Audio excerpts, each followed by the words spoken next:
y'all been doing? Hey, Um, oh no, go ahead. Hey, we talk right on in. We talk over the intro. We're not all Yeah, professional. it doesn't matter. Oh man, let me get the Rockfin going first. Come on, Rockfin, catch up, baby.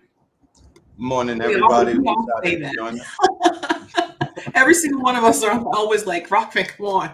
Yes. Yeah, yep. I understand. All right, now If we there was are a way to good. get that started first, it would be helpful. Yes, we got some friends out in the chat. I see Jira out there. I see Wesley. I see Yipper. Oh, Yipper always ragging us, giving us a hard time, but we love him. And John Kemper, much love to you out there. As you guys can see, I have some illustrious guests and friends and colleagues over here. So glad, I got this dude down there, Cy Lawson. But I got a couple of guests that I want to invite back. Well, I want to invite Sabrina back to the show.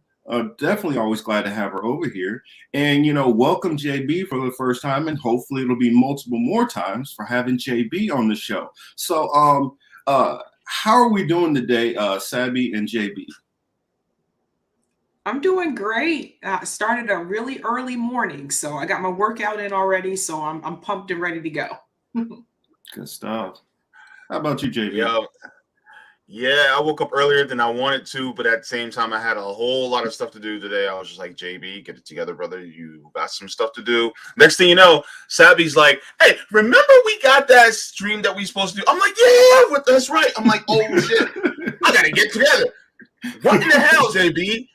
Go, man, go. And I was just like, okay, fine. I made myself a smoothie and I put some tea in it. And I don't know what the hell's going on, but I put a lot of tea in it. So you can actually tell that I actually have a lot of tea in this. Yeah, hi. Good to see you.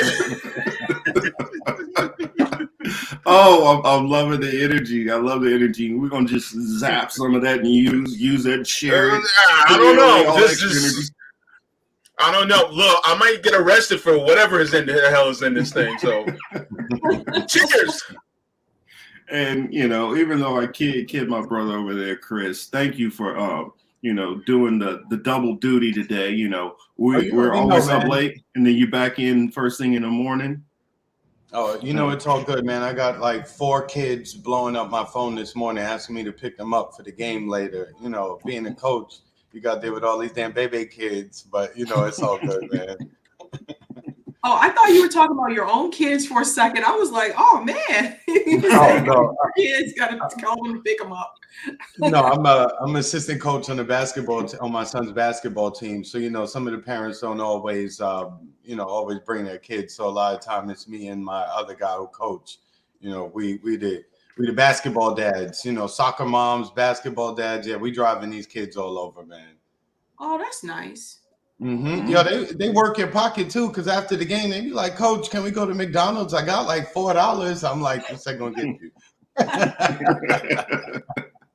And I want to throw another shout out. I see Pacheco Ron Hamza out there, SSJ4 Curtis. So I guess we're gonna go on ahead. John says I just finished last night's show, and he's laughing.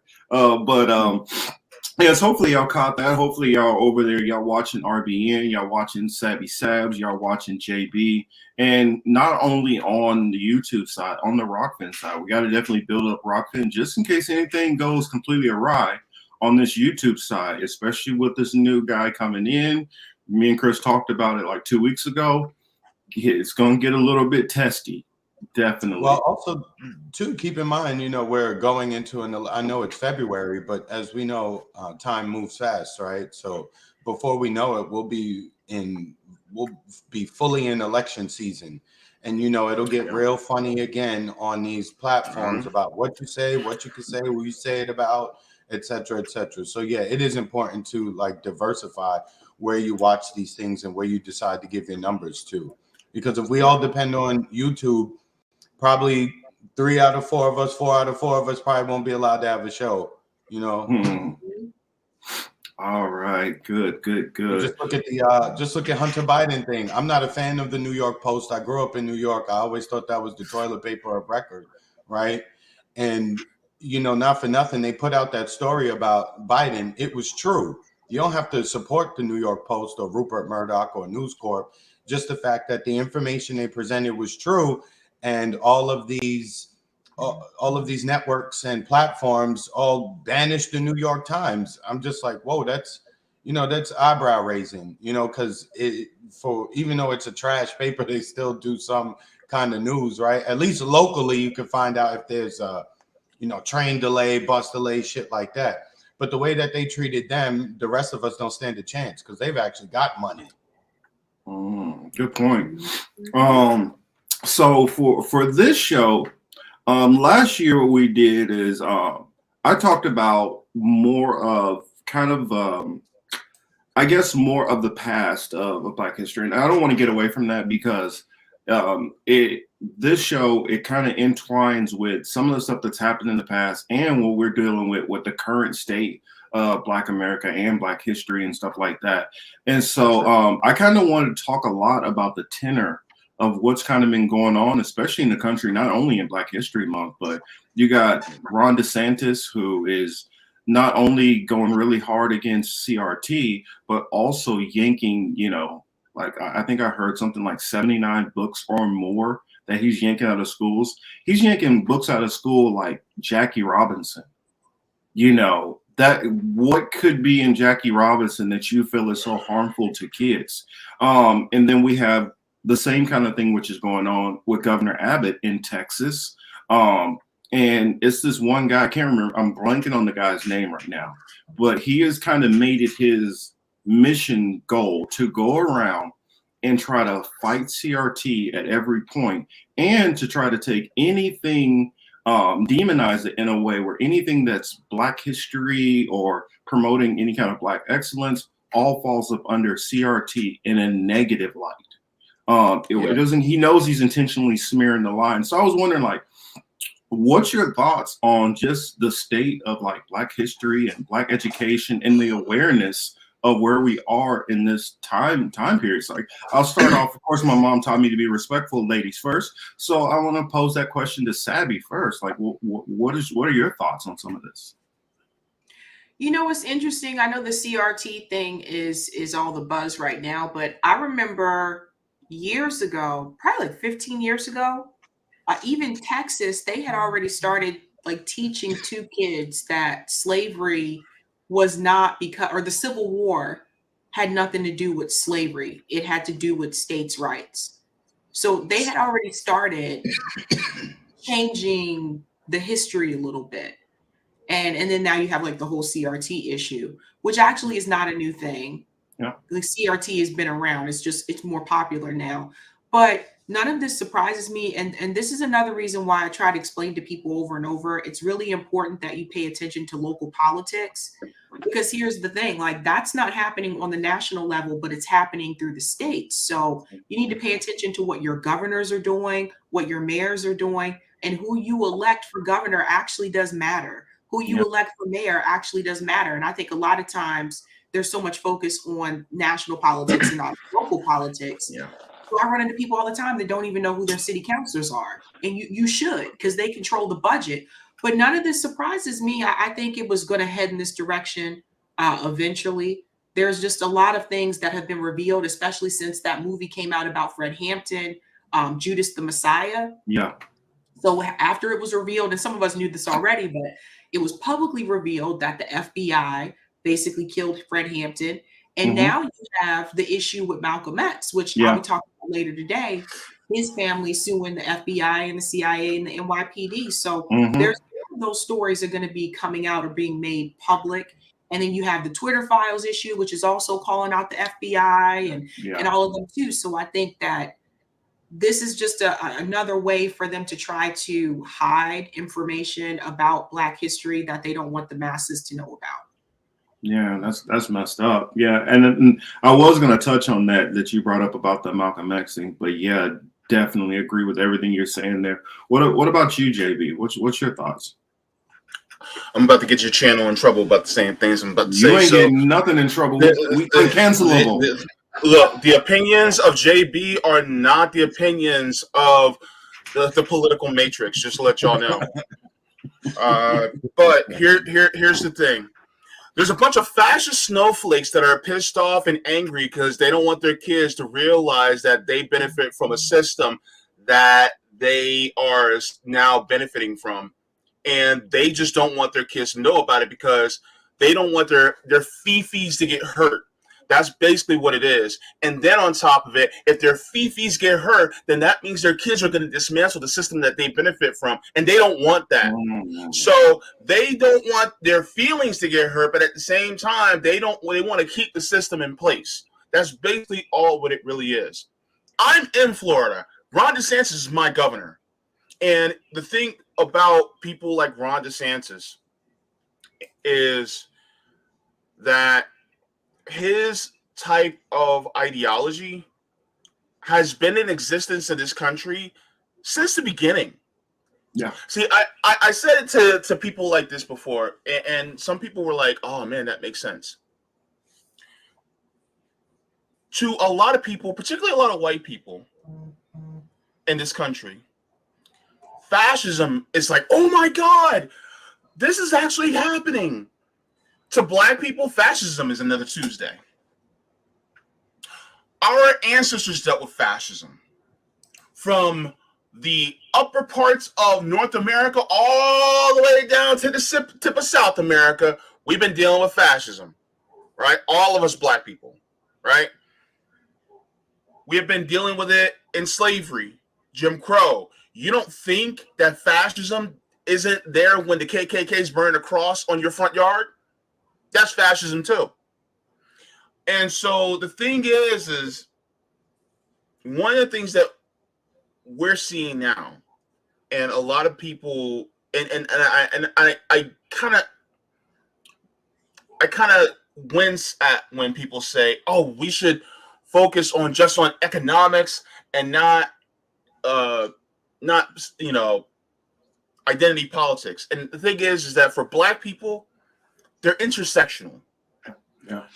Because black people are the second-class citizens.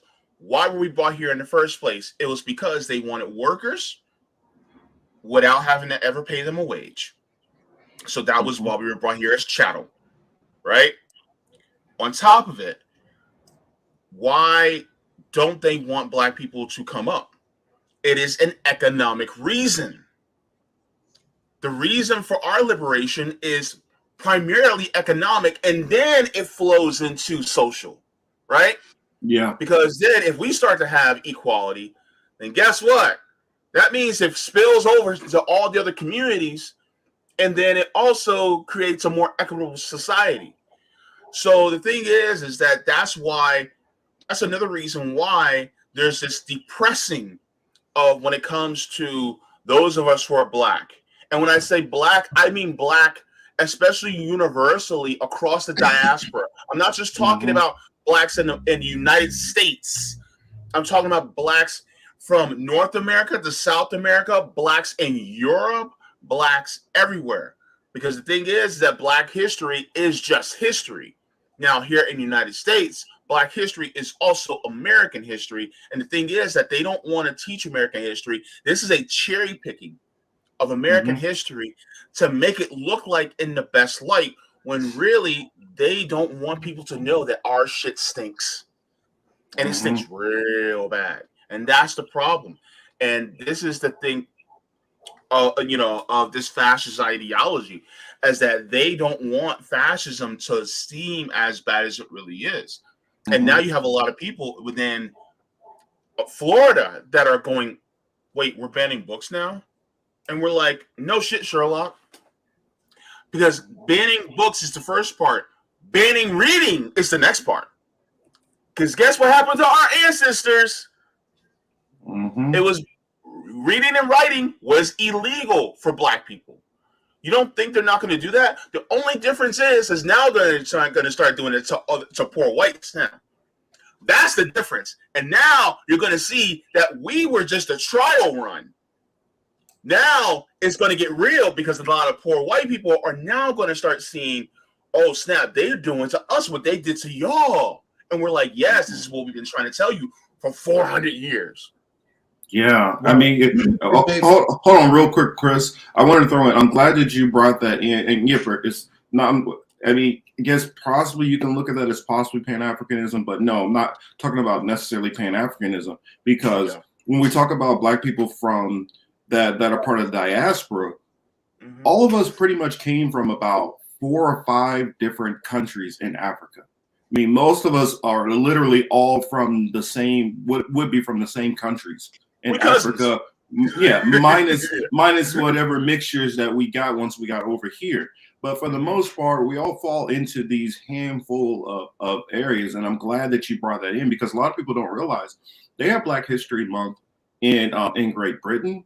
They have it in parts of the Caribbean. It might be different months, but they still have it because it's all integral and the stories a lot of times intertwine. You have Black people who are coming from different parts of America that were enslaved here, and then they ended up in Great Britain running away. Well, France too, thanks Hamza, and all of these different areas. So I definitely wanted to include that because I mean, after Chris, I'll bring up something about Haiti, which I'm pretty sure a lot of people never even think about. But yeah, Chris, go on ahead, my brother. JB, you made some good points. I also want to add on to it.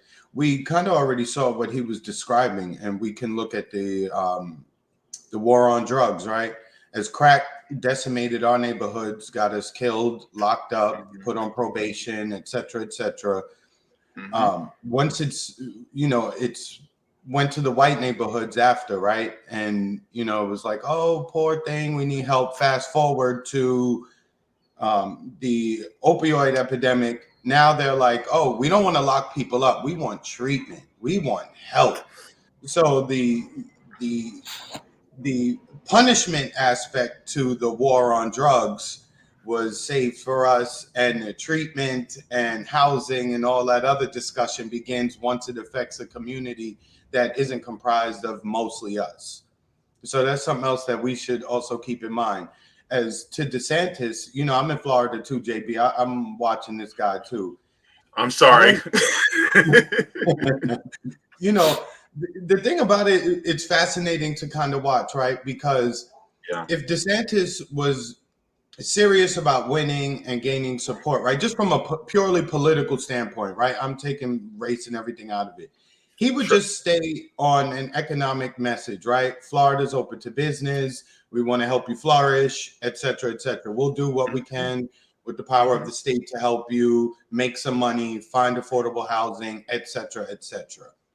When you look at like New York and California and Illinois as it relates to like the lockdowns and people moving and things like that, you can see those policies weren't the best and people then migrated, right? Boom.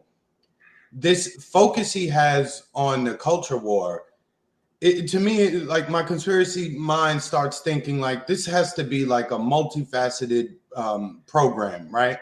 One is to shit on Black folks and to get us in our emotions, right? Look what they're doing about books and CRT and all these things like that. The other part of their plan seems to be it's a recruitment tool for voters, right? Because if you're looking at the Democratic Party and you're saying, well, damn, they ain't doing nothing for us. Every time we turn around, all we get are platitudes. We get talk. Then they get elected and then they run away from us, right?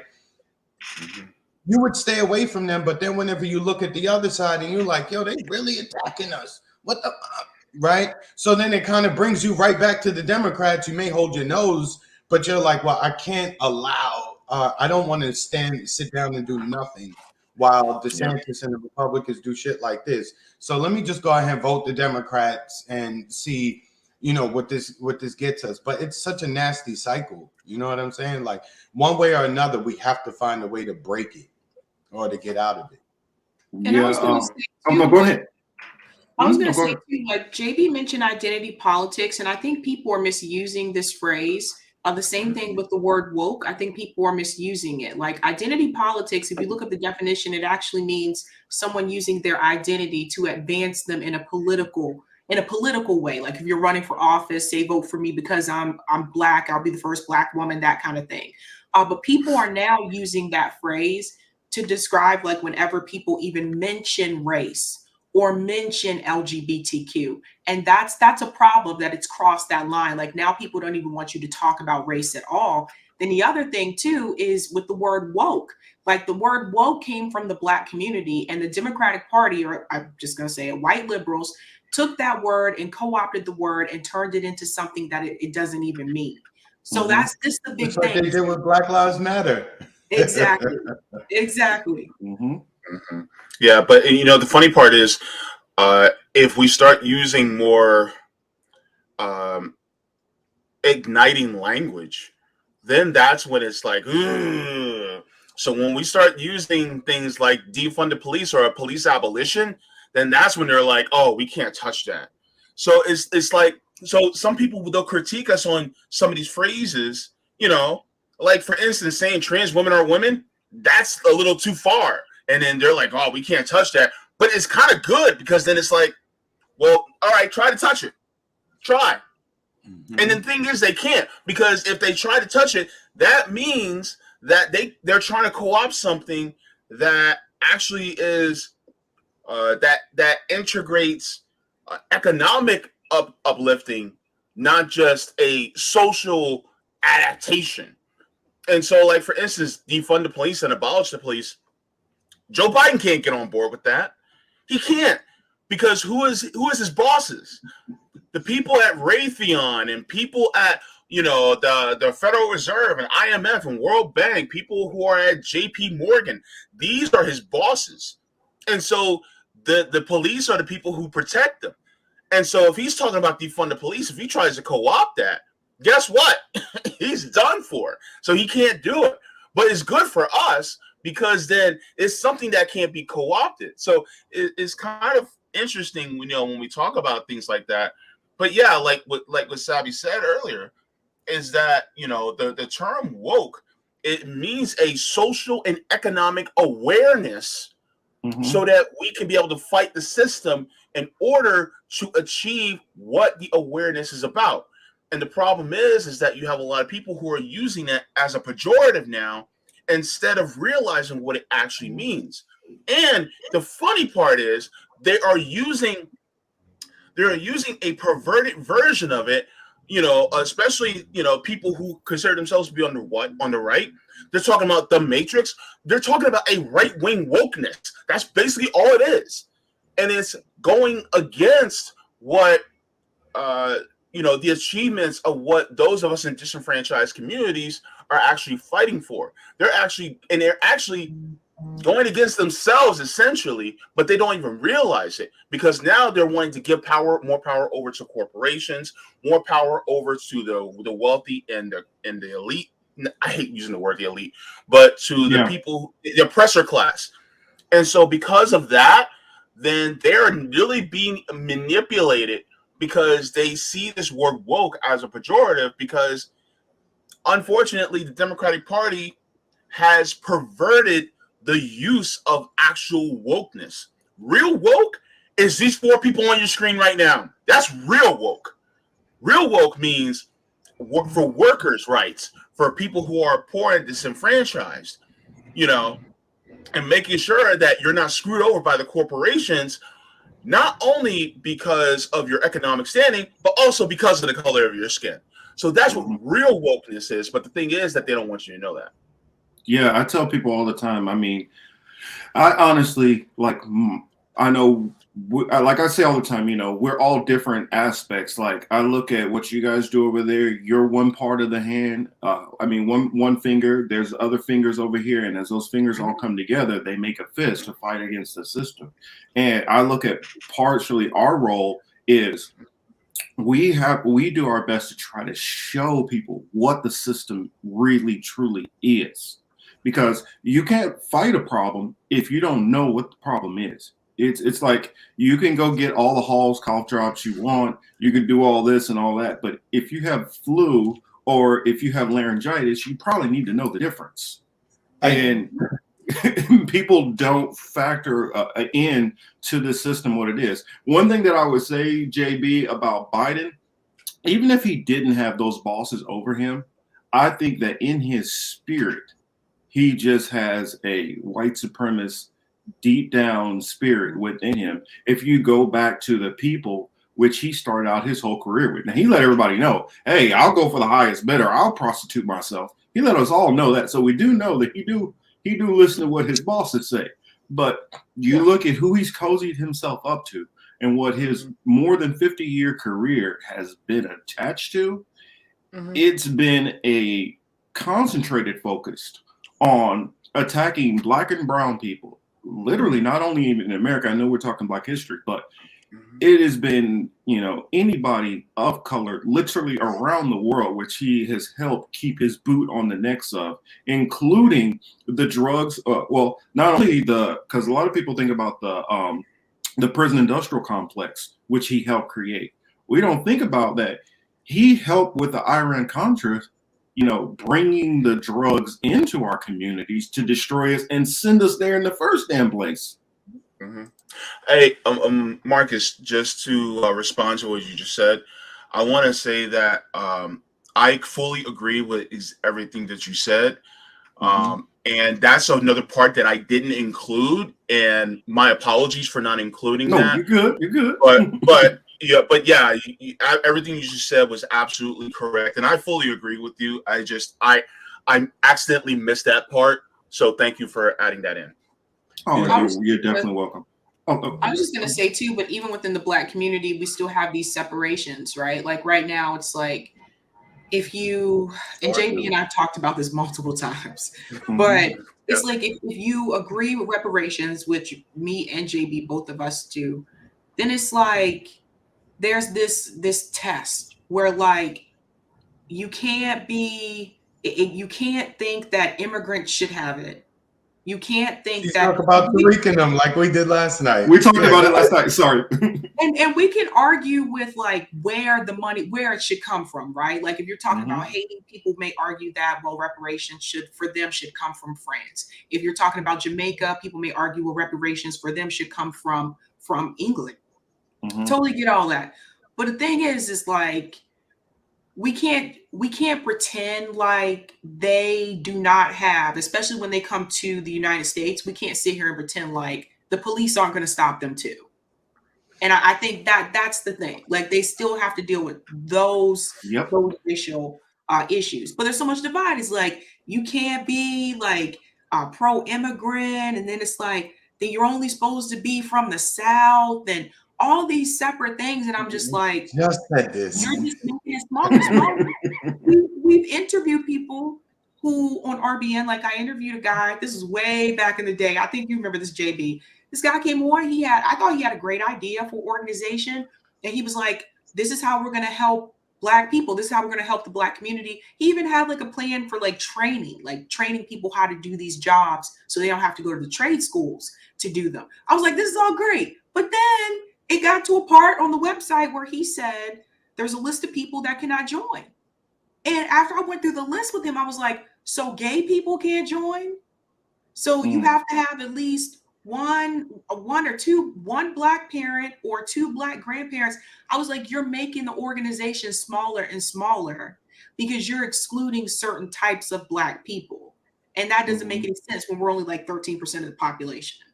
Yeah, it sounds like you're talking to some FBA person. We were talking about this last night. FBA group.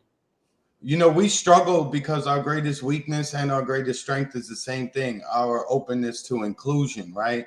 We see things that are wrong. We speak on it. We move to action, right? We can be used to help further your cause. We're always championing our own causes, but, at some point it's like, so we get involved in everything else, right? So we're looking at, to go back to the opioid thing, for instance, right? We're looking at this and we're saying, yeah, you know what? Treatment should be available for people who are addicted to drugs, right?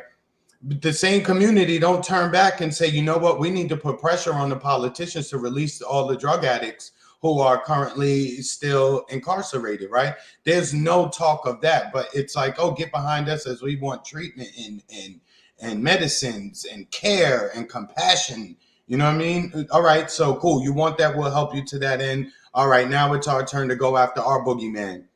Nobody's around. They don't show up to the cookout. So we have to, I guess use our discernment to figure out when is best to open the doors, when is best to close the doors. But that whole FBA foundation, I mean, they switched. They went from ADOS to FBA and things like that. And, you know, quite honestly, look, clearly I'm a black guy, right?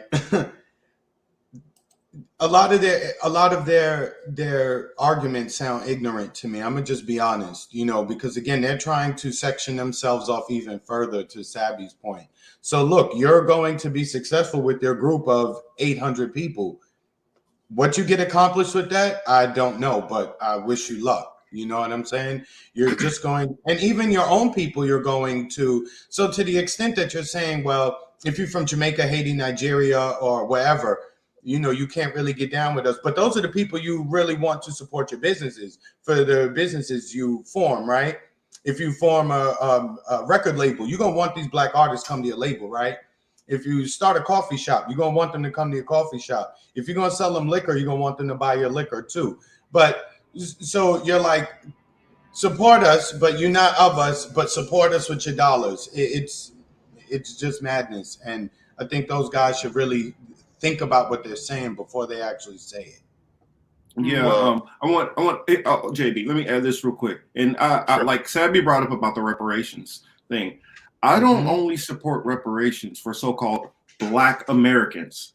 I support reparations for everybody who came out of the diaspora, no matter which country you're in right now. I mean, so yes, for Haiti, for Dominican Republic, for Cuba, for all the way down to Brazil, to the UK, I support it all. Just want to throw that in there. But go ahead, JB. Yeah, and so the thing is that it's not that we don't support reparations, is that we have solidarity with people who are also Black, who are part of the diaspora. My thing is that I'm going to make sure that we fight for reparations for those of us who are descendants of slaves here in the United States, because the United States has to pay for what the United States has done to us, right? But at the same time, to my Afro-Latinos, you know, people in the diaspora, people who are from different countries that have been subject to U.S. imperialism, things like that, I also want them to get their reparations from the prospective countries that has also dominated over them, whether it be France, whether it be Germany, whether it be Portugal, what have you. And so my thing is like, we can still fight for what is ours, it was owed to us, while still expressing solidarity to people who are not foundational Black Americans. You know what I'm saying? Like, we can express solidarity with our Latino brothers and sisters, with our Caribbean brothers and sisters, with our family that come from Africa. Because a few months ago, there was a police shooting of a man from Congo. And I haven't heard, I was one of the only people that actually reported on it. And here, the crazy part is, I don't hear people going in an uproar over a Congolese man that was living here in the United States and they were refugees from Congo that fled violence, and then he got shot by police here in the United States. So they can't tell the difference whether we're adults, foundational Black Americans, Black immigrants. Unless we open our mouths, they can't tell the difference. And sometimes, even if we open our mouth, they can't tell the difference. And sometimes even when we open our mouths, so they can't tell the difference. Like Collins in the chat, he's the son of Black immigrants. But the thing is that police aren't going to see that. They see an American Black man. They just see a Black man, period, and they're going to shoot him dead, whether if he is or not. And so our solidarity, when it comes to things like that, needs to go out to all the diaspora, because we are all oppressed by all these Western countries combined. It doesn't matter. So we fight for reparations for those of us who are been, subject and repressed by the United States. Fight for that. Fight hard for it. Yes. But when it comes to expressing our solidarity, just like I expressed solidarity with the Native American and indigenous brothers and sisters, for them to get what they deserve from this country because of what they did to them, I express my solidarity and love with them. I'm expressing my solidarity and love with all my other people in the diaspora, even though they may not have been American descendants of slaves, and that's okay. Thomas is in the chat, so shout out to Thomas. I always make sure to throw, Black and indigenous, because everybody will be like, well, they got theirs. They didn't. They got a raw deal, so let's not play games. And Marcus, I want to add to JB's point, right? And to Sabby's point. The ADOS group, FBA, whatever, they're about dividing the group, right? They're about dividing the diaspora, right? It's funny, whether it's England, France, Spain, the Dutch, the Portugal, they may have even fought wars against each other, but you know what? They still collaborate. They still do things. Look, France was, France is the one who put the debt on Haiti's head after they gained their independence, right? Who did France turn around to be the collection agency? The United States. So despite whatever differences the Western powers have, they still collaborate and work together to get their goal. That's a page we could actually take from, not so much the fighting part, but look, they're able to get past differences and still work together on their larger goals. Us, we're here like, no, I want the 200,000 for myself and not for Sabby because she may come from somewhere else. It's the dumbest shit. I was gonna say too, even if we look at, because someone called in and they asked this question, even if we go back to the Rage Against the War rally, right? Like that's people were like freaking out over it. So the argument that some people are making is like we should not join in solidarity with those types of people because they are a threat to our existence. Okay, so I just want to clear a couple things up. Number one, despite what Rachel Maddow said, there were no proud. I was there. There were no Proud Boys at that rally. There weren't Proud Boys who were speakers. This is a narrative coming from mainstream media, but it was funny because people who weren't even there were trying to tell me who was there.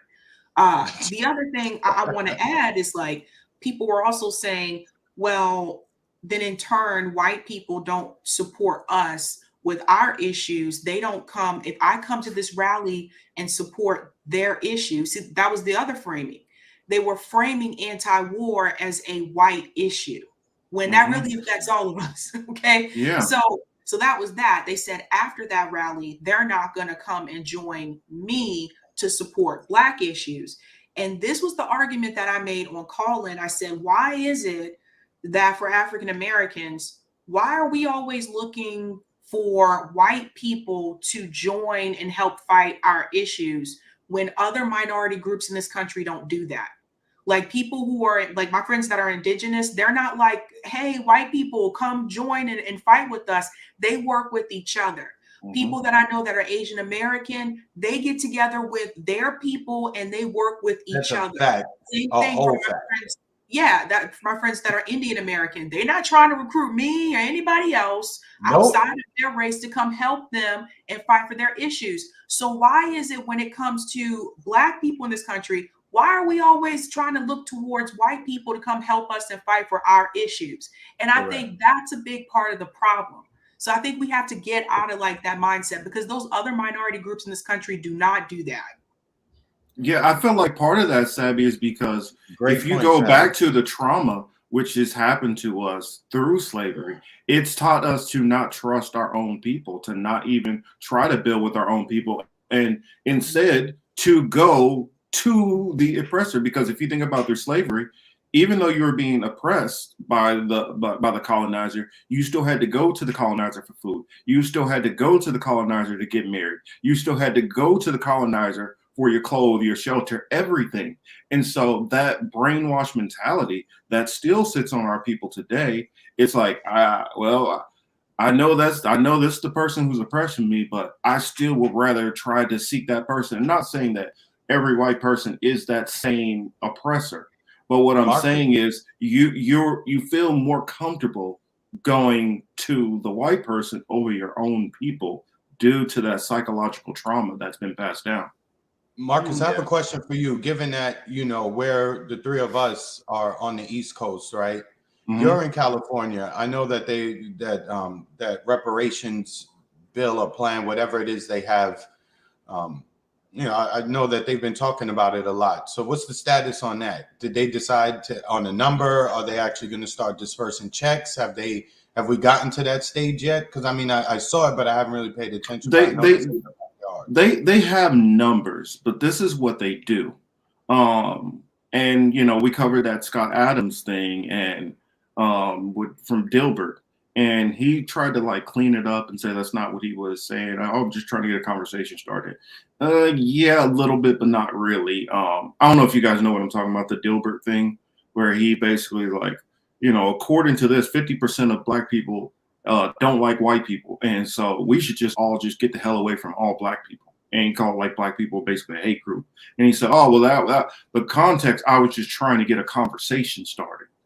And so yeah, it gets interesting, but what he said in there is kind of profound. He said when white people don't want to do something, they get a committee together and they put you guys all on a committee and they let you talk it out and you come up with all the ideas that you want because they know that white America is going to reject it. And so he's like, if we want to get something out of the way that we don't have to deal with, send it to a committee. And that's kind of what's happened here. They're came out with what they want to do. They talked about something like $230,000 checks. It's not going to happen though. That's the thing. And what they've done here is they have put such a divide between the black and brown community. Like it breaks my heart when I got here because in the Midwest, in parts of Florida and Puerto Rico, the divide is not near what it is, what I see out here in LA or in Texas, which you see the black and brown divide. And that's on purpose so they can use the brown people to help be a battering ram against the black community since it's so small out here. And so they can be able to say, see, nobody else supports you either. And so they get a lot of the brown community to do their dirty work by the propaganda, which they use a lot of times. And that I always say all the time, and Thomas is a witness out here. I always, though we're talking about Black history right now, and we will be talking about Indigenous and Latino history also. And for any Latino people out there listening who would like to come on for that panel, please DM me. And Indigenous also when I have those panels, because I always espouse, you know, the Black and Brown Alliance, Indigenous populations, because if we look at it, we're all dealing with the same issue from basically the same people, from the Western powers and how they've extracted wealth from all of our communities. Then after they did that, then they decided to go around the world and make it a whole tour. So they went throughout Africa, they went throughout India, they went throughout, you know, different parts of Asia. And this is what they've done. So the whole world. Oh, sorry, I guess I froze up. Did you guys still hear me though? Yeah. I heard. Yeah, I can hear you. I wanted to say Wesley and Colin made two great comments, right? Reparation isn't about checks; it's about economic empowerment. It doesn't necessarily mean money. Agreed. Wesley says reparations are almost pointless if the broken system remains intact. Bingo. That's my take has been. Look, I'm in theory, am I for reparations? Yes. In reality, I just see us we're begging the people who don't like us to make us right. Something about that don't sit right, because we know if the day ever comes that they should decide to either cut checks, give us land, etc., what's to say it won't be the same, a similar situation to what they did to the natives, right? Oh, here, take the land in, let's just use in East Palestine, right? Go take that land. Here you go. It's empty. It's open. Go ahead. Try to, live on that. You know what I'm saying? So I really don't know how it works when the people who run the system, they have such a disdain for us that goes back for centuries or millennia even. We should look at what was done for the Japanese Americans when they gave them reparations. I think that was done under Reagan. Okay. That really did help them. Like, and a lot of people don't Okay. realize that. Like, for Japanese Americans, they also got reparations. So it seemed like everybody but us. Yeah. Yo, that's what I'm saying. It's like, and they won't even give us the basics, like not even Section 8 vouchers, right? Like, go get a half on a house or something. Well, what I'll say, Chris, is one thing I do fundamentally believe. Do we have some of our people who it's coin, they're going to go out there and just waste it and blow it and do nothing with it? Yes. But we do have a lot of our people that if you give them a little bit, we're used to getting it out the mud. We can find a way to take nothing and turn it into something. And so you could give us East Palestine. I guarantee you there's going to be some black person who's going to figure out a way to filter the water and the soil and to be able to get it all popping and cracking. And then what you'll have is the same thing with most of these inner city areas, which they're gentrifying. These were areas that they did not want. They vacated. Then we start building them up. And then they say, oh, well, wait a minute, we can do something with that. And now they come in and try to gentrify these same areas. So I think no matter how crappy whatever they would give us, we would find a way to use that because we've always had to do that. Oh, Sabrina, you're in Boston, right? What about did they touch like Dorchester, Mission Hill? Did they touch any of those places yet? Yeah, Dorchester's already started gentrifying. Mission Hill is it's gone. It's completely gentrified now. Parts of Roxbury too. But they're starting, they just announced that they're starting a Boston reparations task force too. So I'm going to try to see if I can talk to Mayor Wu about that to see what that all entails. They said the full process should take 18 months and they're trying to determine how much should be given to people. So I'm going to see if I can talk to her about that because it's come up multiple times, but she's the only one that's actually pushed it forward out of the other mayors that we've had. But again, it's like, it's not just about the money though. Like you have to fix the schools in like Roxbury and Dorchester. So kids don't have to get on the bus and go to school to Newton or hope that they win the educational lottery. You have to do those things. They just spent $10 million on that MLK statue that nobody knows what it is. That thing was horrible. One thing we know what they wanted it to look like. Clearly. I just have a quick question, and maybe I sound idiotic. If I do, please let me know. But we were brought here. The whole thing everybody talks about 1619. 1619 is when they started bringing Africans here. The United States wasn't in charge or in existence for over 100 years before that. So shouldn't many of us who are black people, shouldn't we also be getting reparations from England too? Shouldn't we get reparations from two countries?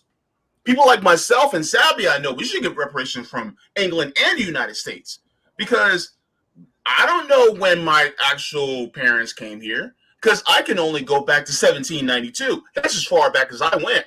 I can't go past that. What about his father and his father and his father? Or we can go through maternally, their mother, their mother, their mother. Because if they're before 1776, then guess what? Some of us also need reparations from England too. Well, that's something that a lot of people don't talk about. A lot of us, believe it or not, Spain, a lot of us, the Dutch and the French. The Portuguese. Well, this is what people don't realize, and this is what I forgot to throw out there. The Haitian Revolution, when that happened, that literally is what pushed France basically out of this hemisphere. They were losing a war over in Europe. They had to vacate that because they couldn't deal with the war on two fronts. When that happened and they lost that, they needed more money for the war, so they sold. That's where the Louisiana Purchase comes in, about a third of the United States. Even a city like Chicago was founded by a Haitian. L.A., the downtown L.A. was founded by a freed slave.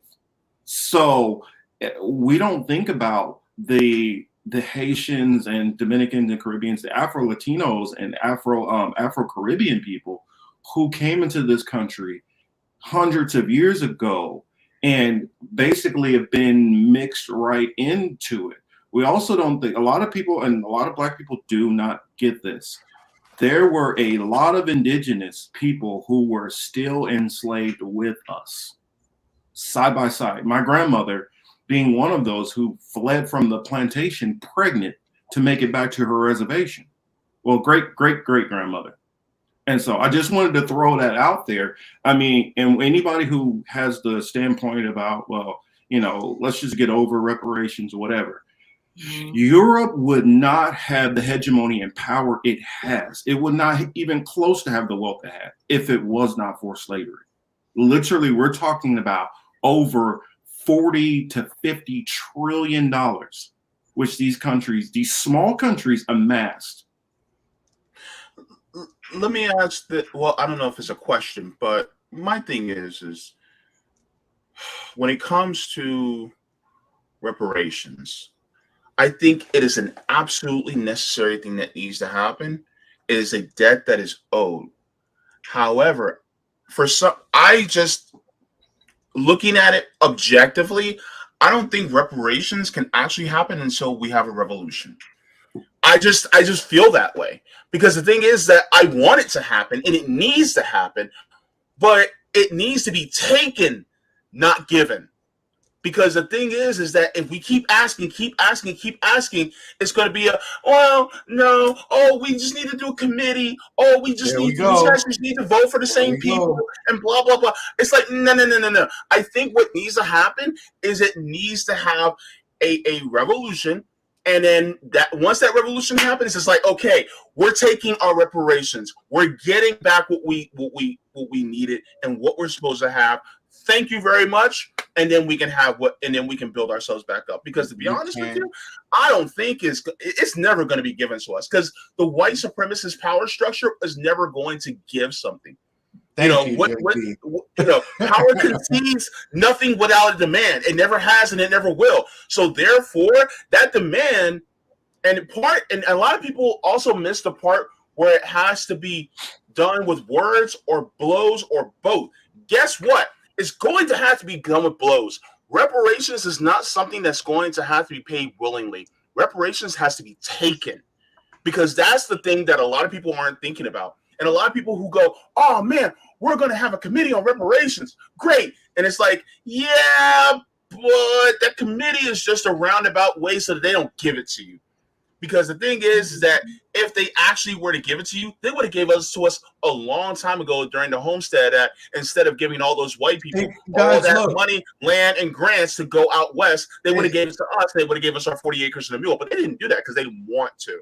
Hey guys, let's look at Ukraine situation. They just cutting checks. They not verifying nothing. Who's it going to? Where they spending it on? No nothing. You know what I'm saying? But meanwhile, if you want food stamps, they telling you can't go buy a hot sandwich from 7-Eleven, right?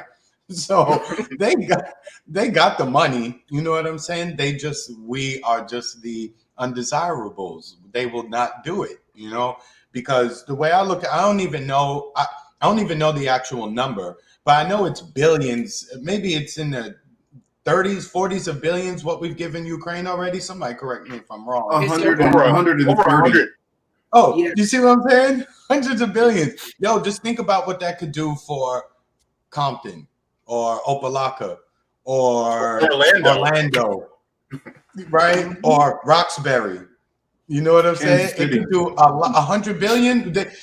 You could do everything you wanted to do in those communities and still have enough to start a small bank. Not even those communities, just every Black community across the country. The Black population is only about 14% nationwide.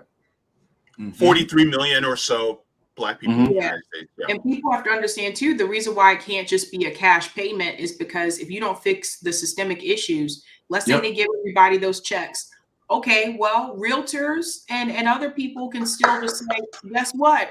You can't buy a house in this neighborhood. Even though you have the money now, they can still keep you out. They can still say what they do now, which is like, I'm sorry, but that we don't have anything available, even though it's clear on their website they have things available. Or they do the or they utilize the homeowners associations and condos associations, right? Mhm. They have right of first refusal. You submit your contract, they review, look at you, see your name is James Williams, and they're like, no, sorry, you didn't make it. And they don't have to give you an explanation. They just say they don't approve you. Mm-hmm. Another point, and to add to both of you, is that okay, the reparations, let's say hypothetically it does happen. Okay, so what about all the people who are in prison, who are in there because of an economic system that depressed them so that they committed crimes of opportunity and desperation? You know, and I'm not just talking about simple drug possession. I'm talking about people who have maybe committed some violent crimes, but they were in that position because of the economic and because of the economic desperation and need, a lack of opportunity. And so they felt the need to rob somebody, and they may have shot somebody, or they felt the need to sell a lot of drugs in order to be able to uplift themselves out of poverty. So what about them that are in that situation? Are we going to sit there and give them reparations check that they can never spend? So And they're then going to do them, JB, they're going to do them just like how DeSantis did us here, right? The people voted to restore their rights, and then they said they need a committee to discuss, and then they say y'all need to pay back all your fees before you can vote. But my thing is like that's not a means to not give us reparations. In fact, that actually gives more of an argument for reparations. But what I'm saying is that this system needs to be dismantled in order for us to ever get it, because the capitalists will try to claw back any type of vestige of equality, because that means when we talk about equality, that means taking from one spot and putting it into another. Who do we have to take from in order to get equality? Who has the most? They don't want to take it. That money is going to have to come out of their cold, dead hands. And truth be told, that's what it takes. Some of us are like, okay, let's do it. Because the thing is that that's what it's going to mean. And the thing is that reparations absolutely needs to happen. But what are we willing to do in order to get it?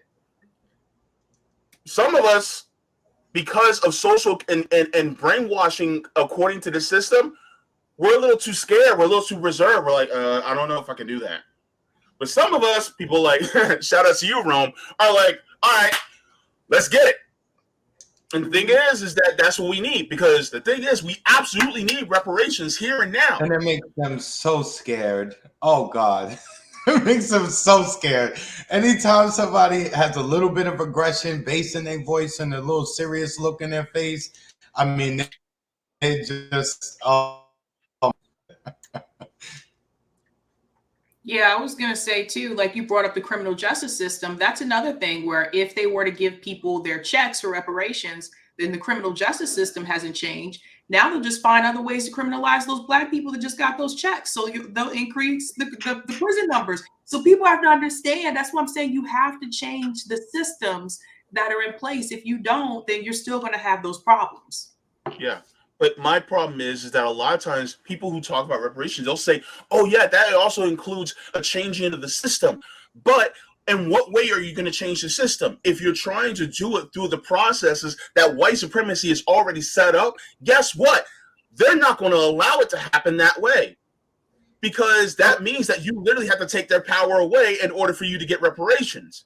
And so JB is so right. It has to happen through revolution.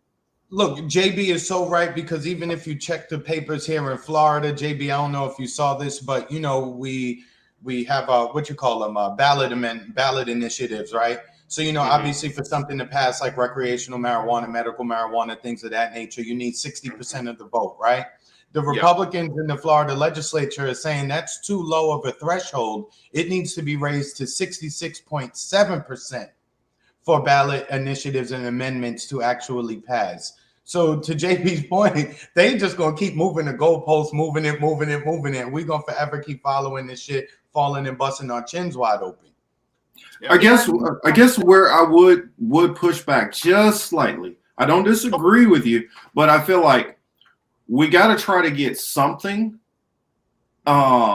Because if we don't try to get something and we hold out to try to get everything, it's a good possibility you get nothing. And so sometimes you got to get something going first to get something, because it's a tall order to flip this whole system. It's a tall order. And even if you do get revolution, it would be bloody for one. That's what I'm definitely telling you. And what's standing after that revolution?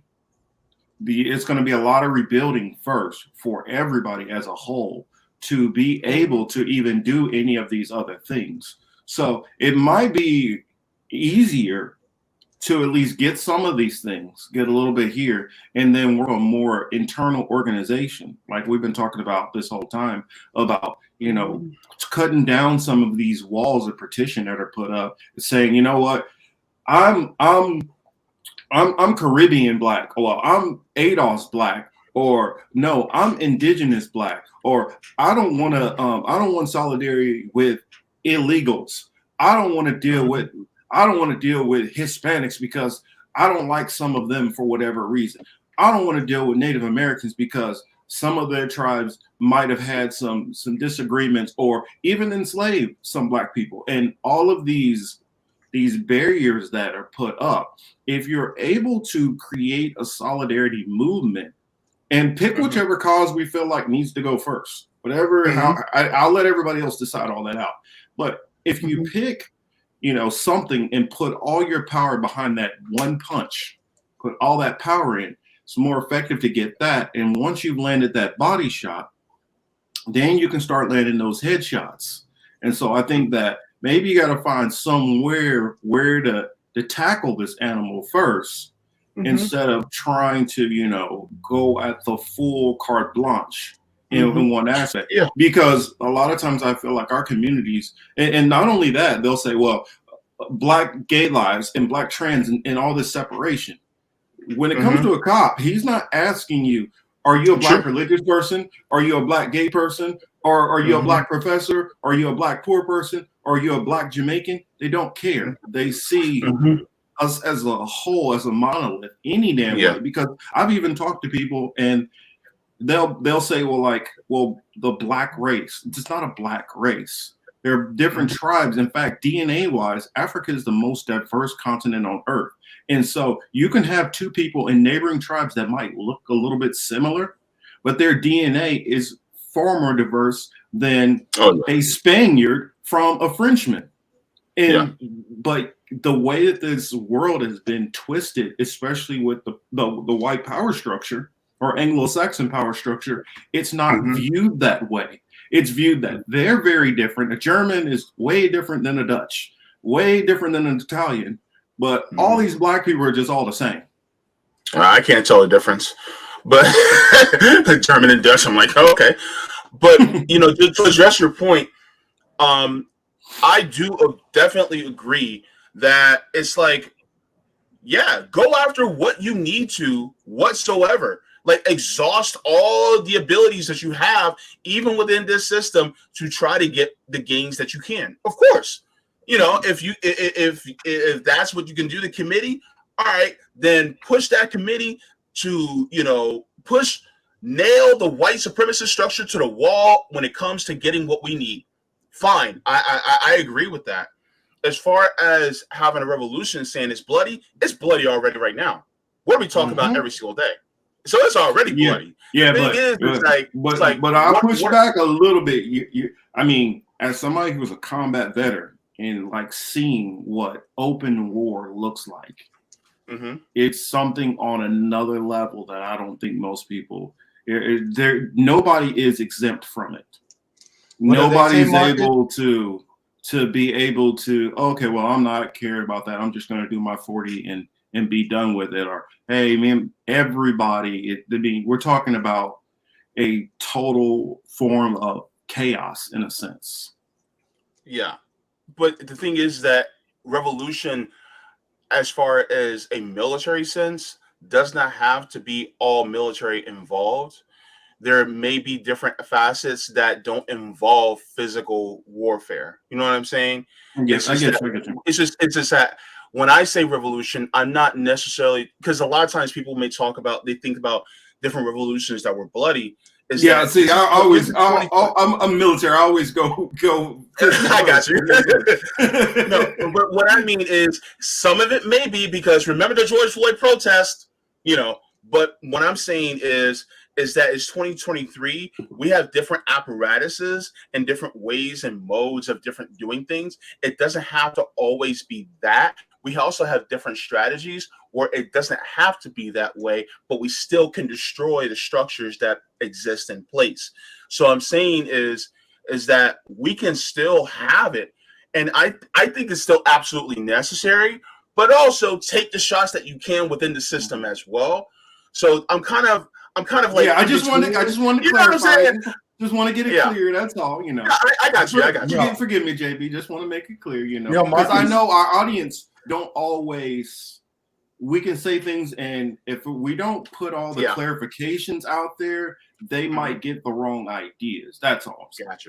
I got you. Yeah. So I just want to make sure that I clarify. I didn't want to say, oh no, we need to just arm up and just go and do all these horrible things. Can you tell I'm used to covering my ass, JB? but no, and also I also have to say this because a lot of people don't realize this. A revolution is really self-defense for the preservation of our lives because of the systems that's in place. But you can also do self-preservation and self-defense in a way where it doesn't put as much risk on your life as possible while still being able to change the structure. So instead of blowing the car up, are you putting a chemical that makes the engine stall, but without blowing the car up? You see what I'm saying? Mm-hmm. So it's kind of like that. That's what I mean. So I'm saying, but technically I'm saying both, but I'm saying it doesn't have to be. You can also kind of stall the car instead of, causing the engine to blow. You know what I'm saying? So that's what I mean. Mm-hmm. Well, I would say too, like, and JB and I talked about this last Thursday about Chris Legion's article. I don't know if you guys have read that, Marcus, but Chris Legion wrote an article on Substack in January talking about why I left the online left. And he talks about, again, like one of the things he mentions is all these divisions, like all these different, like, can't just come together and that kind of thing. And I think, I see it the same way sometimes when I think about like Black people, at least in this country. There's so many different divisions. It's just like people don't just come together. Imagine if all of us did come together and say, okay, we are going to fight, for these issues. And it shouldn't take a police shooting to get us out in the streets to fight for these issues. There are so many stupid fault lines, right? So if you're a Black guy, for instance, and you're like all about Black people and you just happen to have a white woman, it's like all of a sudden now you can't speak on this because you got a white woman. Or if you're a Black woman and you got a white guy, right? It's just stupid to me, because at the end of the day, who cares who they sleep with or who you have your romantic relationship with? That's just who you was attracted to. You can still fight for a cause. You know what I'm saying? Yeah. Like, get out of people's bedroom and what they doing, and let's just focus on the bigger picture. It's the dumbest shit whenever they're like, oh, you can't speak. What's his name? My dude, what's his name? Umar Johnson, right? He's like, oh, he's like, no, but this one kills it. He's like, oh, Frederick Douglass was a great man up until he got with a white woman. Yeah, I don't even want to talk about it, Umar. But it's just like, yo, so we're going to like not pay attention to anything that guy did, anything he stood for, and we're just going to get on. We're gonna throw him out because he liked the white woman. I'm just like, come on, Dr. Umar, you on point about some things, but shit like that, just get rid of it. It's a waste of time and a big distraction. And another thing, I want to direct this towards Savvy. A lot of people will say, well, if you get to a certain class, and I know some people have tried to go at Savvy in an unfair way and messed up way by trying to put her own personal business out there. And, Savvy's not like a lower class. Savvy's all wealthy, and Savvy owns a house and all. I mean, like, what, really? So we all have to be dirt poor or to be a part of a movement? Is that what we're doing? I don't give a damn if Jay-Z decided to get his act right and get out here and help the solidarity movement. So what do you feel? What's your pushback against people who feel like, okay, well, just because in recent years, okay, you have stability in your life, now you can't be involved in the cause anymore? No, I just think I thought it was funny. Some other people did not. But I think it's really interesting. I'm middle class. I'm not wealthy. I have, obviously, I'm a 2-income household. I'm married. But I just think it's really funny because where's that same video for white people who are wealthy? Where's that video about people who are millionaires that are in this space? You know what I mean? So it's just like that just made me feel some kind of way. And it's like, and I know who made the video too. That's why it was really funny to me. And I'm just like, yeah, I don't see you pushing back against white people in this space who are millionaires, but you come after a black woman who's only middle class because she's married. Like, that makes no fucking sense. Correct. And it's really funny to me because I said, and JB knows about this, but I was like, people obviously weren't paying attention. If you were paying attention to me, I made it very clear that I went to undergrad, I went to grad school. I told you I was an academic advisor for over 10 years in higher education. So you know my background. And I just think I think people assume that if you have a certain number of degrees that you're making a certain amount of money. Those of us that worked in higher ed, that were academic advisors, we actually don't make that much. You would think that we don't. They really don't. I remember you, Sabi, talking about when you used to wait tables also. Oh yeah, we can go back to those days. I worked 2 jobs. Like, I worked my ass off to get to where I am. And it's just funny to me that people wanted to, like, oh, look at this. I'm like, that shit's all public information. Like, there's a lot of jealousy. There's a lot of jealousy and envy that exists in the online spaces, and people get very territorial. It's kind of weird to watch and witness it. You know, it just doesn't make any sense. And again, it's almost like you have to be everything to everybody at all times. And if you don't check one box, then you're not sufficiently with any cause, and you should be excommunicated and just shit on. It just doesn't make any fucking sense. But here's. I was just gonna say this real quick. They do the same thing with Jimmy Dore too, and I'm like, so Jimmy Dore can't come to the march because he has a house. Like, it was just the weirdest thing to me. Like, I don't understand that. I'm like, at least he's trying to be an ally and fight with you, then do the fight with you. Like, I don't understand. It's really weird. But here's my problem. Words have definitions, right?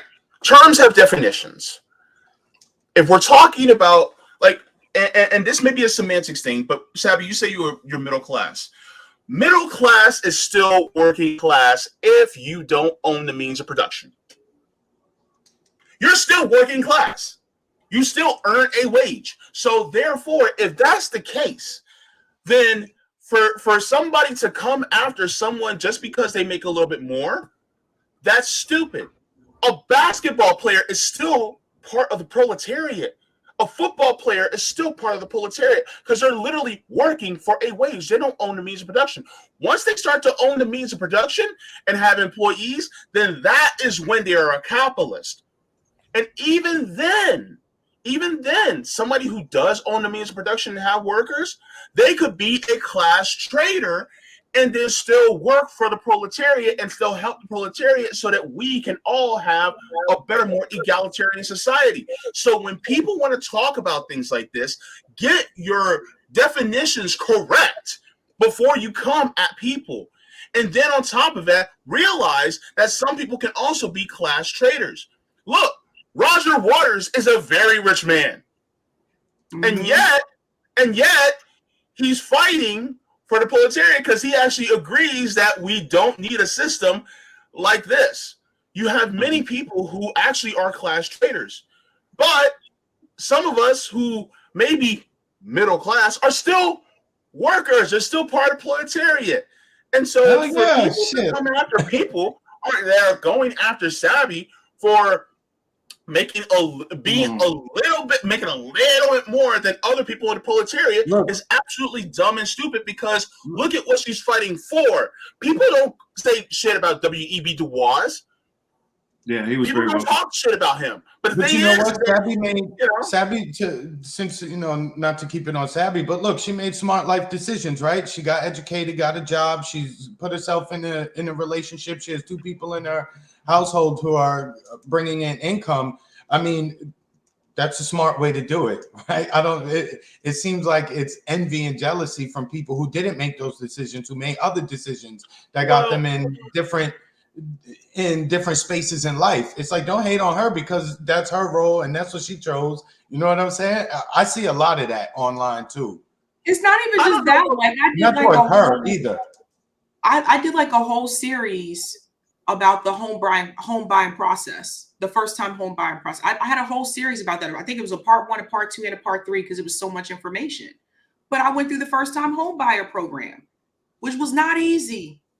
Was not easy. I was gonna tell you that now. Like there's a lot they don't tell you up front. So it was a pain in the ass, like to be honest with you. But that was the easier way to go about it if you don't have 20% to put down, which most people don't have 20% to put down.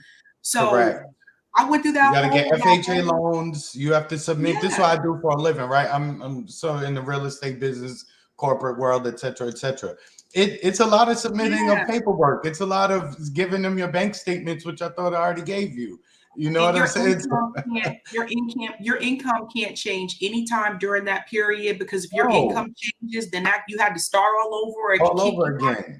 That's what people don't understand. But I think the thing is that I also have a lot of student loan debt. You know, it's just really weird and really odd to me and just really strange, in my opinion. I don't know.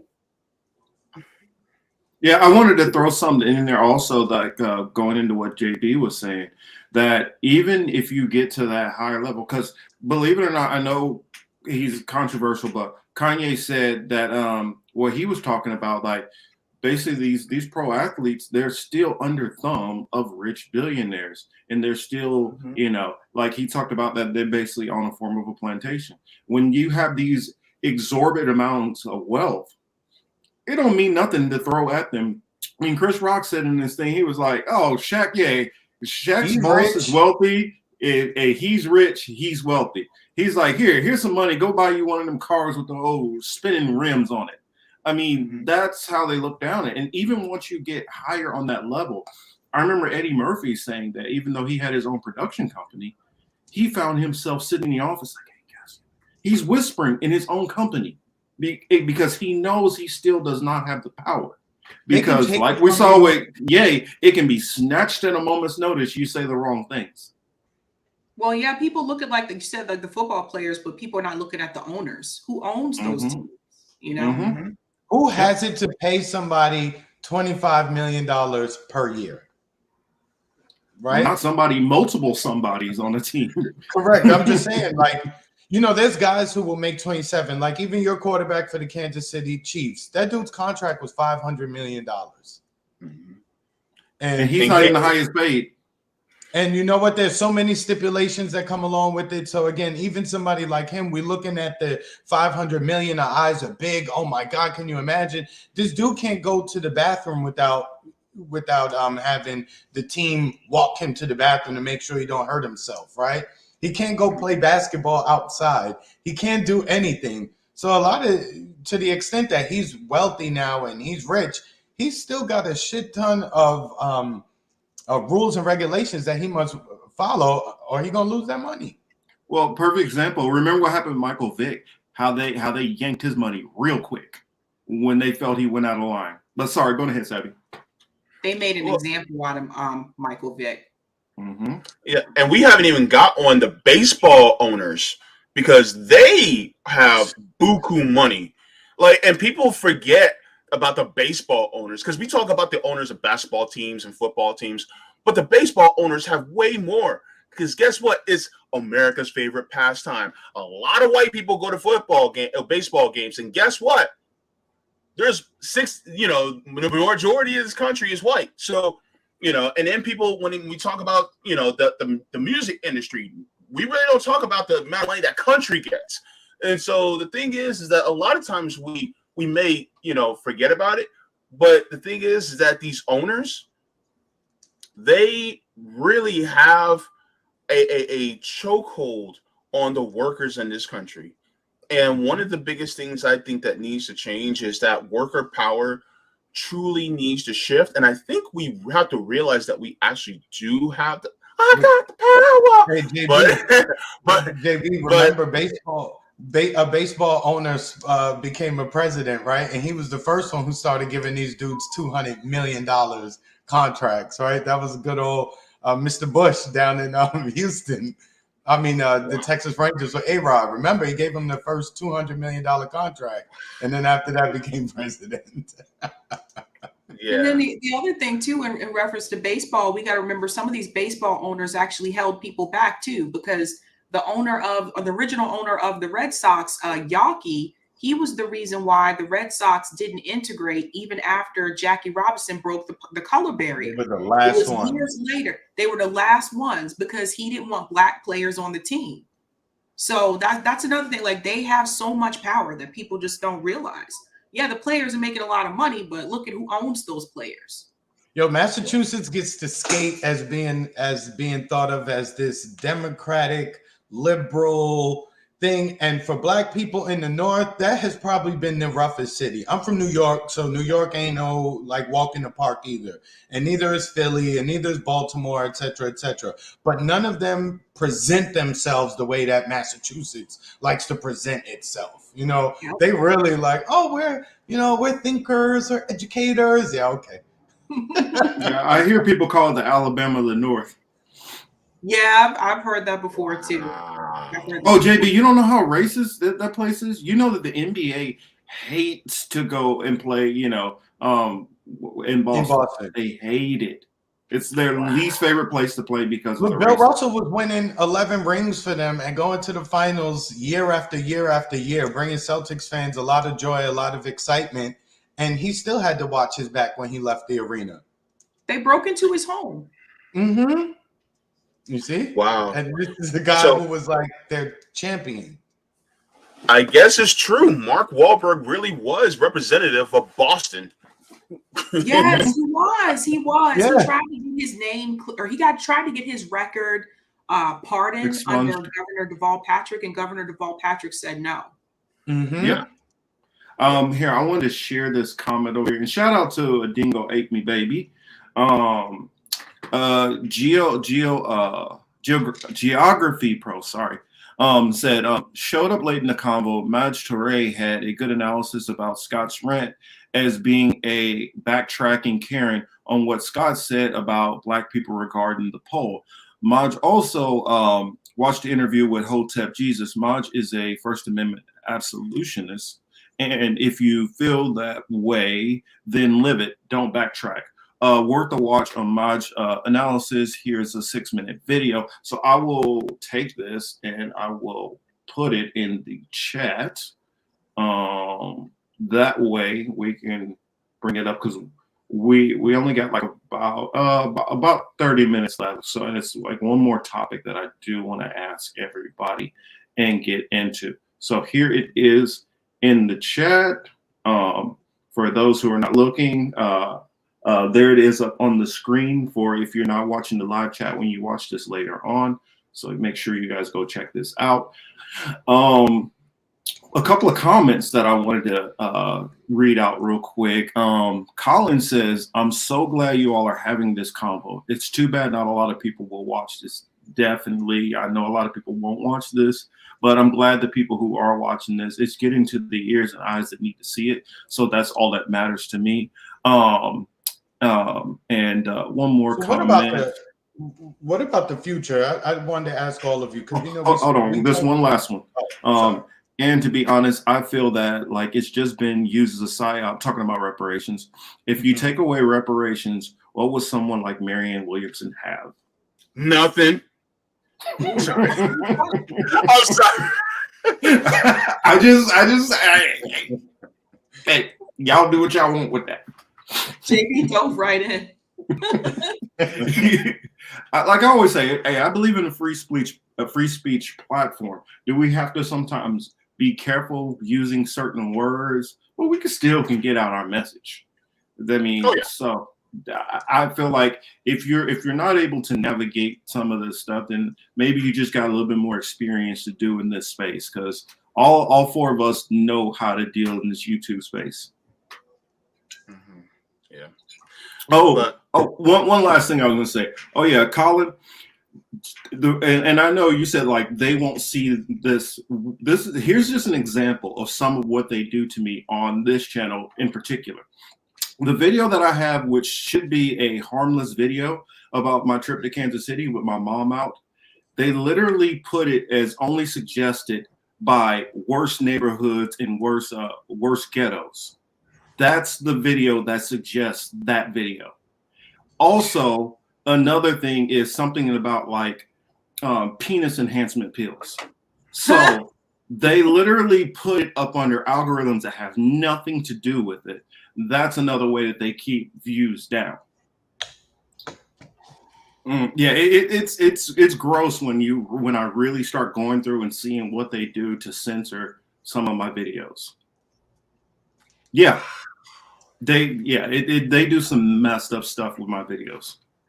Well, it all that came from the COVID stuff, because we didn't firmly believe everything, and we took our position, and from that time, tag you're it. Mm-hmm. But they don't come after everybody for the COVID stuff, though. No, not everybody. Yeah. It just depends. Mm-hmm. It just depends on what you're talking about. We did a whole breakdown on Fauci, like fact-based, as it relates to his jobs, the positions he's held, the positions he's taken, his public comments, no opinions, just all facts. Man, they pull that shit down faster than I know. That was on the Political Matrix one, Chris. On this one, the first video that, believe it or not, got me in the most trouble. Like, I had a video that went for like 11,000 views, and then right after that, for the next couple of months, nothing can get over like 30 views. It was about Medicare for all. I did a video talking about Medicare for all about like 3 years ago. And that was the first thing that dumped this channel down. And then later on, I did a video criticizing breaking points and something that they were talking about with the whole COVID narrative. That got me a strike. That video yanked down. And all I did was use the population of the United States, the amount of people who had passed according to their own numbers, and gave the percentage. That's all I did, gave a percentage. And after that, this page has been on a continual warning that still sits up. And then the other one was for that too. They went after you for Medicare for all? Yes. All of us talk about that. But this was a couple of years. This was what, 3 years ago or so, when they really were after people for Medicare for all. And so when I talked about it, they literally said that, okay, this video will be banned in this country and that country. I didn't even really talk about it. All I did was take a video from a much larger channel and share it. Mention a couple of my thoughts, like maybe 2 minutes at the beginning, shared the rest of the video. It was from Joe Politics, and he was asking people in Great Britain about the American healthcare. And that video is the one that got me in trouble. Well, I didn't get strike or anything, but I noticed my view count got completely dropped below, and my suggestions dropped off a cliff. That's messed up. Mm-hmm.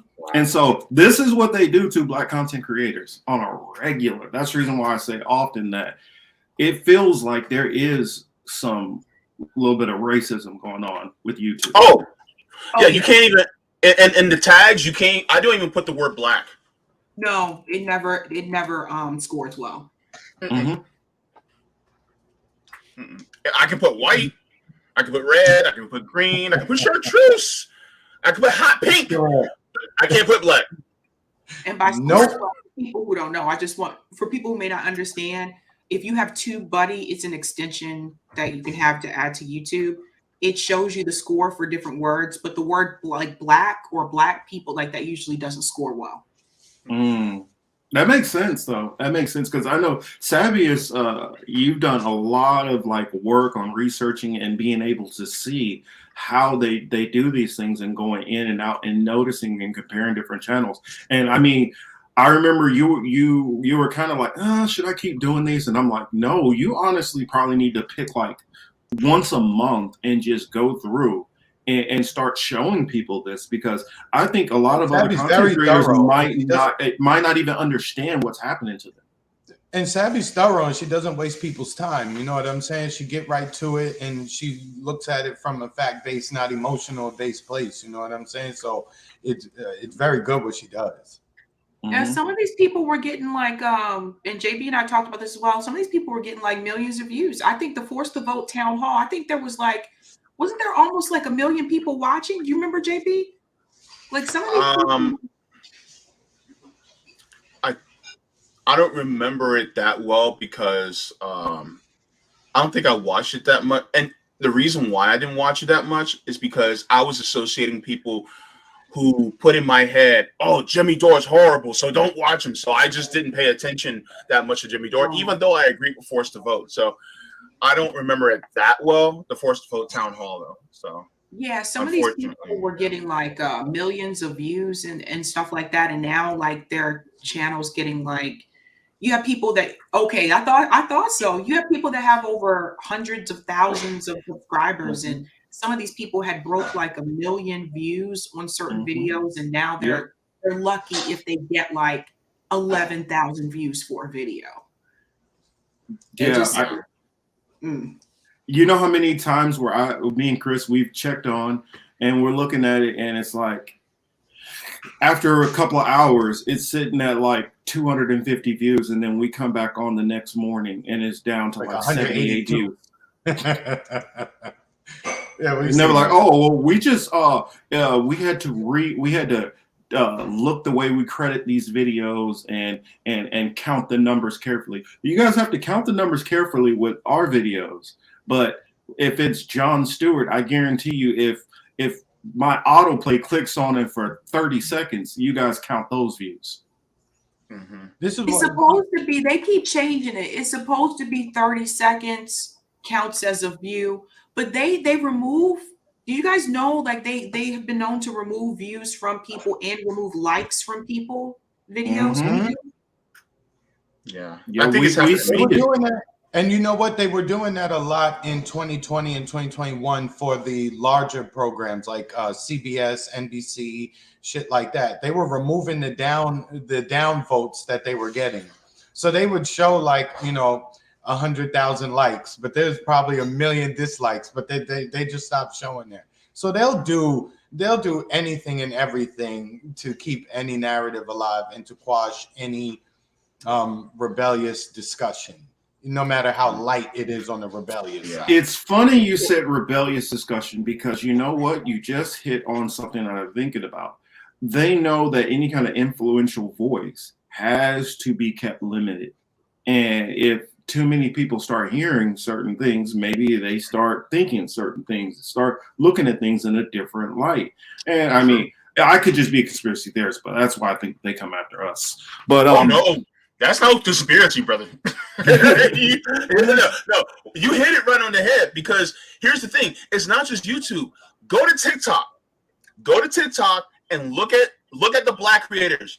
And a lot of Black creators get deeply suppressed.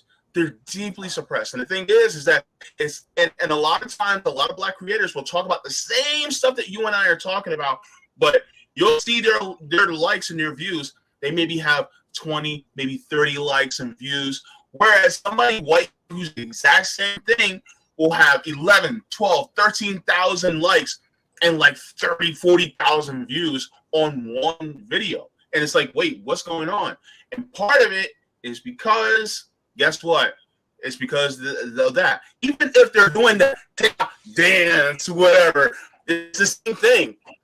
A Black person will create dance, and then a white person will copy dance and do it, and then they will get all the accolades and all the views, but the person who actually created it don't get none. They get diddly squat. Yeah, I've definitely been noticing that. Yeah, I want to ask everyone, what do you guys think that we are going to see as far as what's been going on? I guess JB froze. Oh, there he goes back. But what are you guys expecting as far as the tenor?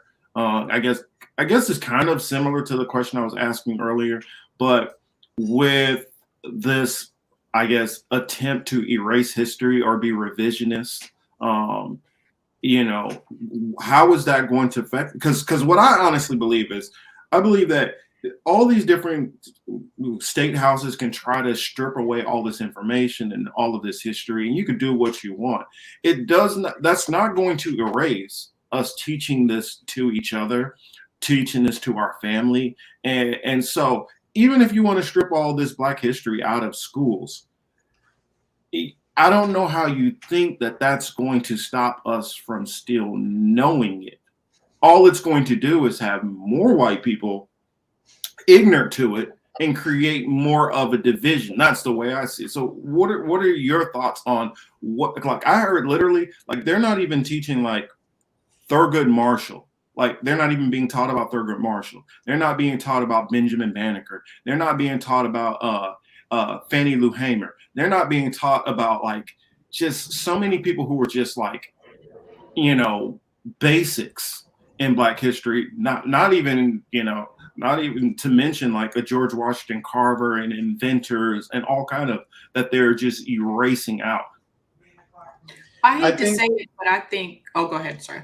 No, I'm sorry, Sam. Go ahead. I hate to say it, but I think that eventually this country is going to get to the point where it's not going to be a focus on, and this will probably not happen in our lifetime, but I think eventually the focus is not going to be so much on race per se.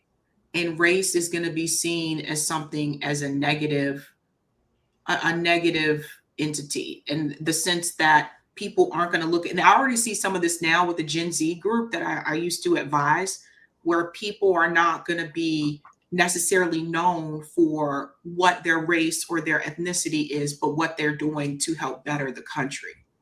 And I really think at one point in this country, it's going to become that way, where it's not going to be about so-and-so is biracial, so-and-so is Black. It's going to be like, no, we're all a part of the human race, and we're trying to protect and save the country. And I say that because of what's going to happen with the climate catastrophe. And I think that's going to take more of the focus, and people aren't going to be focusing as much on race. So if the history piece is removed, that's going to be, you know, it is going to be problematic, because people aren't going to have those references to look back to see where they actually came from. So I think we should pay close attention to that. Mm-hmm. Yeah, the future is the future is definitely, it's going to be different, you know, because again, these kids are growing up completely in the internet, right? They are in the matrix for real. Whereas we have some memory of life prior to having a cell phone or even using the word internet.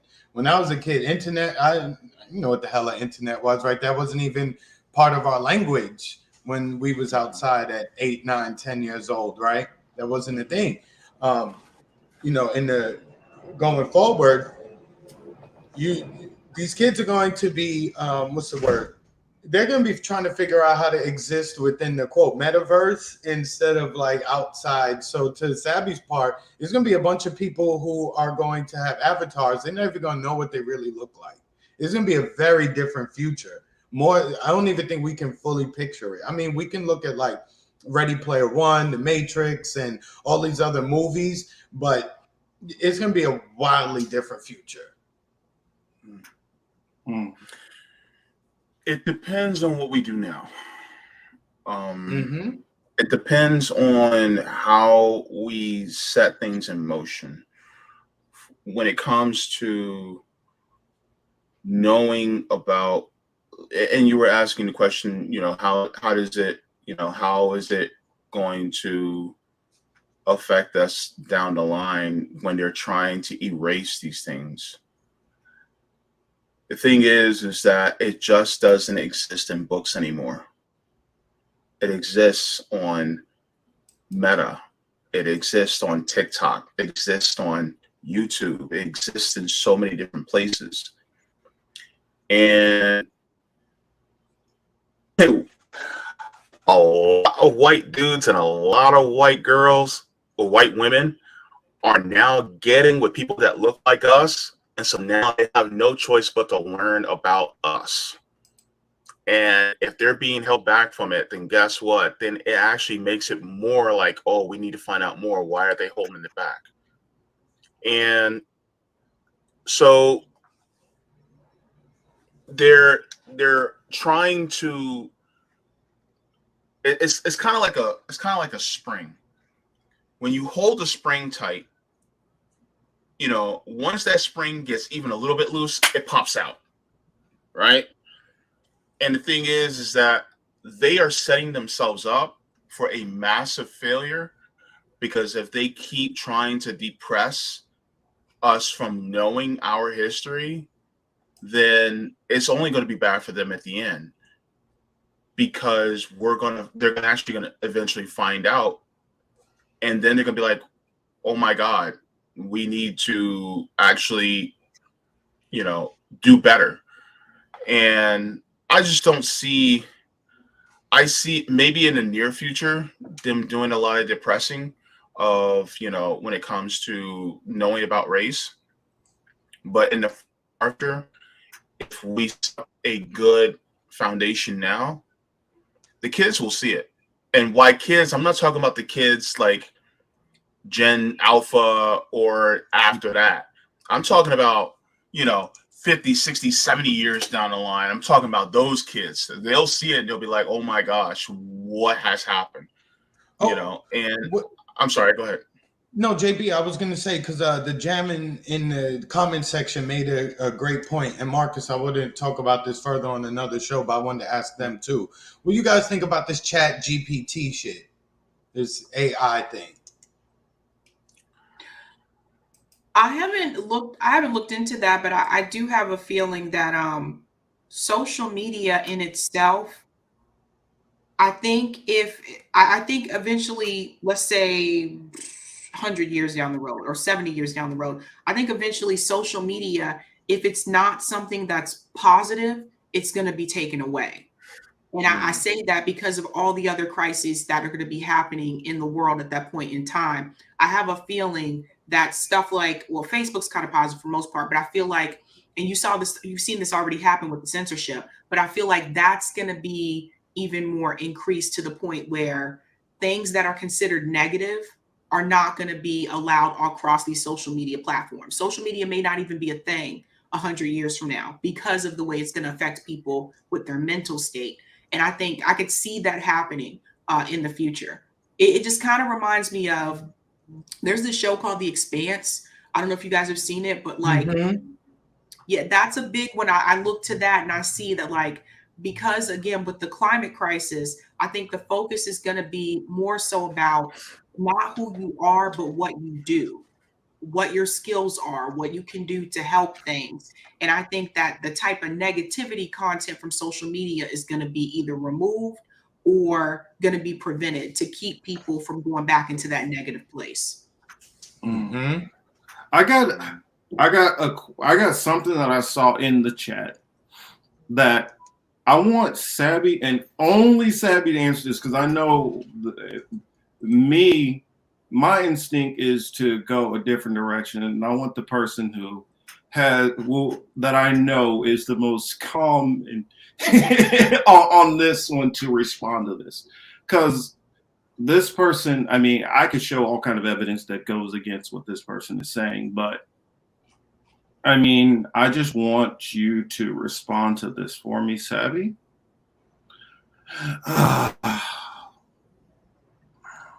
This person says, it's not race. Caucasians get more views because they are more entertaining. Why not try to do better instead of complain about others' success?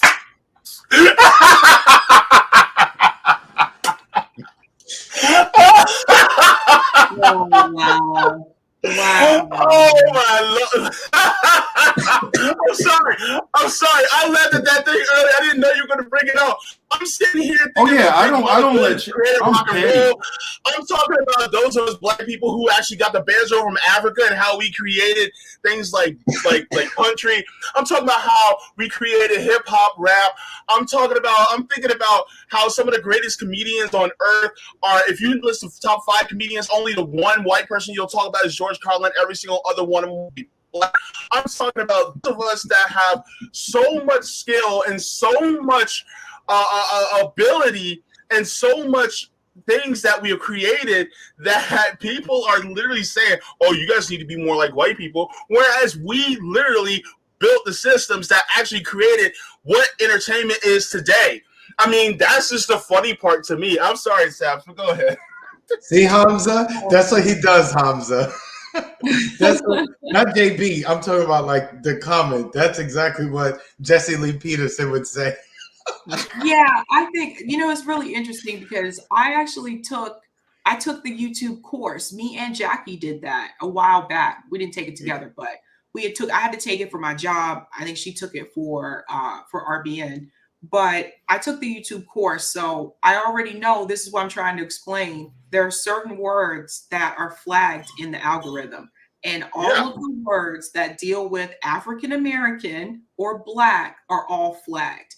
And the issues, so that includes policing. This is why the policing videos a lot of times are not pushed out into the algorithm. So it's just, again, as someone who actually took the course and knows the data, please. That's what I'm listening to somebody literally talk about be more entertaining to the people who literally, like, black people dominate entertainment in this fucking country. For you to even make this dumb ass thing, and another thing is, that's why JB's laugh got me, man. If we don't see the algorithms and how they play around with our algorithms, I can see what they're doing. I can see that they are specifically targeting and going against channels like ours. So for you to make that dumbass comment, that's the reason why. That's one thing which it's a blessing and curse about the YouTube stuff.